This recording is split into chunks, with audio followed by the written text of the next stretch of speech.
ጋይስ እንግዲህ ትናንትና መውጣቱን የነገርኳችሁ የላስት 60 ድሮ በኋላ ኤአይ ሻምፒዮንስ ሊግ ግምቱን ከቻት ጂፒቲ ጋር በጋራ በመሆን አስቀምጧል። አርሰናል ደጋፊዎች እንግዲህ ኤአይ እና ቻት ጂፒቲ ያሉት ነገር ትክክል ከሆነ እንደሚታየው ሻምፒዮን ትሆናላችሁ ነው የሚለው።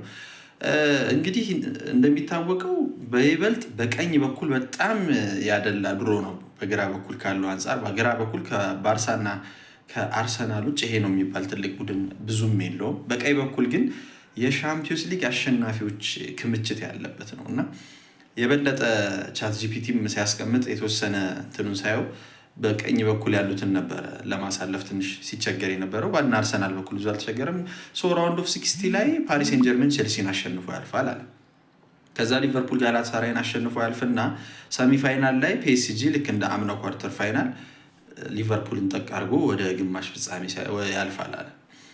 ከዛ ሪያል ማድሪድ ከማንቸስተር ሲቲ ድጋሚ ማድሪድ ያልፍና አትላንታን ባየር ሙኒክ ጥሎ ከዛ ግን ሪያል ማድሪድን ድጋሚ ባየር ሙኒክ ይጥልና ግማሽ ፍጻሜ ላይ ፓሪስ ሴን ጀርሜን እና ከባየር ሙኒክ ይገናኛል። የ2021-22 ሲዝን የሻምፒዮንስ ሊግ ፋይናሉ ውጤት ይደገምና ባየር ሙኒክ ወደ ፋይናል ያልፋል አለ።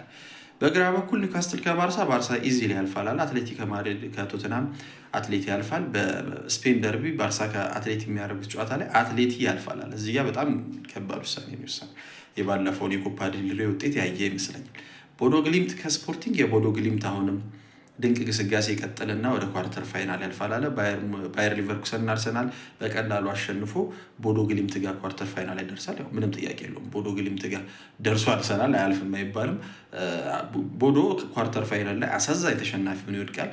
አርሴ ወደ ግማሽ ፍጻሜ ታልፍና አትሌቲኮ ማድሪድን በደርሶ መልስ አሸንፋ ባየር ሙኒክ ጋር ለዋንጫ ይደርሳል።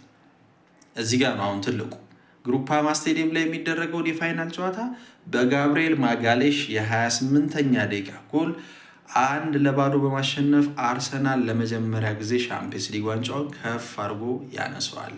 ይህ የቻት ጂፒቲ እና የኤአይ ግምት ነው። እናንተስ ማን ያልፋል? ማን ዋንጫውን ይበላል?